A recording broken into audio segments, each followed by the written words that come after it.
I was blowing out the candles at the birthday party. My boyfriend of 4 years, John Smith, was dancing closely with his childhood friend, Emily Johnson. People around were watching me with amusement.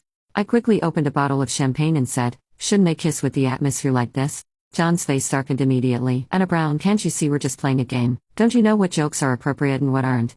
I shrugged inferiorly. "John, what are you talking about? I'm just creating an opportunity for you guys." With that, I filled their champagne glasses. When I put down the champagne, I saw John's embarrassed and complicated expression, but he still distaffingly challenged me. "There's nothing between me and Emily. What are you making a fuss about?" John's friend chimed in. "Anna, what you said just now was a bit thoughtless. In front of so many people, how could you put John in such an awkward position?" At this point, Emily walked over and said, "John and I are just friends. We've danced like this before, everyone here knows it. Besides, if I wanted to be with John, it would have happened long ago. There's no place for Anna." "Exactly, you're just causing unnecessary trouble," John added. They righteously criticized me as if I had done something unforgivable. Strangely, my heart only hurt for a moment and then it didn't hurt that much. I looked at their disdainful faces and calmly said, "You all have fun, I won't be an eyesore anymore. I have work tomorrow, enjoy." With that, I picked up my bag and left. As I closed the door, I heard John's angry voice, "Don't worry about her, she's just being dramatic." The party inside continued lively, but I had no interest in listening. Everyone knew I was upset. But it didn't matter because John didn't care. When I got home by taxi, John was already there, looking very displeased. "Anna, did you have to embarrass me? Was it me who embarrassed you?" I asked back, not interested in arguing with him.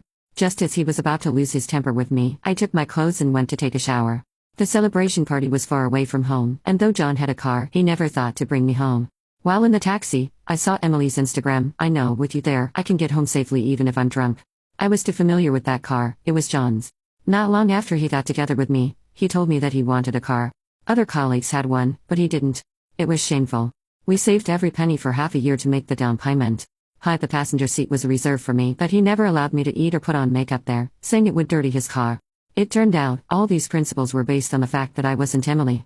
When I came out, John was sitting on the sofa smoking. He saw my look and was very annoyed, but he suppressed it and said to me, "There's really nothing between Emily and me. If we wanted to be together, it would have happened long ago. Are you really making a fuss over this?" I turned to look at him. "I've already said I really don't care. It's you guys who are obsessed." "John, I'm very tired. I worked today and rushed to your company for the celebration without eating a bite, and now I just want to sleep. Can you be quiet for a while?" After that, I went straight to the guest room. John was shocked by my attitude. I had always been accommodating, gentle, and often possessive. Our arguments always revolved around Emily. And he never took my side.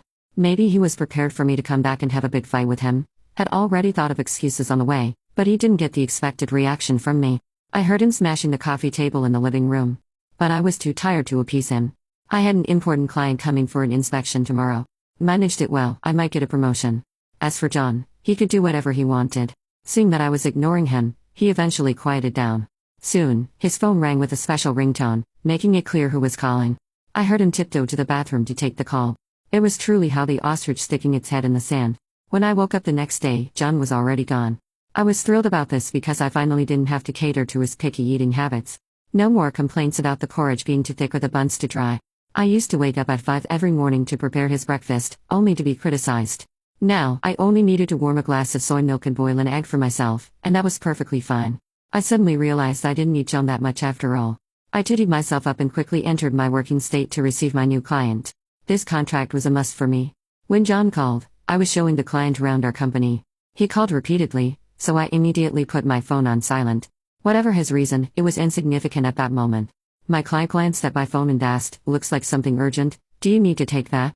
"Nothing is more important than serving you, Mr. Wilson." He smiled and dropped the topic. The entire project went smoothly, and after a day of inspection, we signed the contract.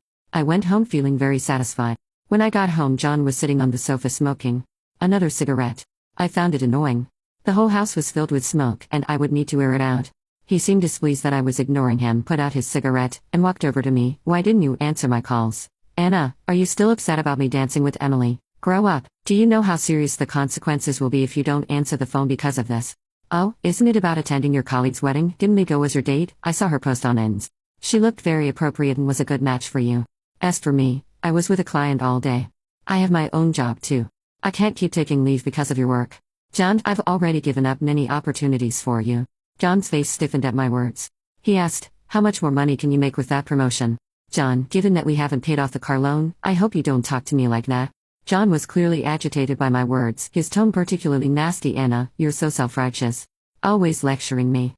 Do you know, if it wasn't for you clinging to me like a leech, I would never have been with you. Yes, you were the campus heartthrob back then. I should consider myself extremely lucky to be with you, right?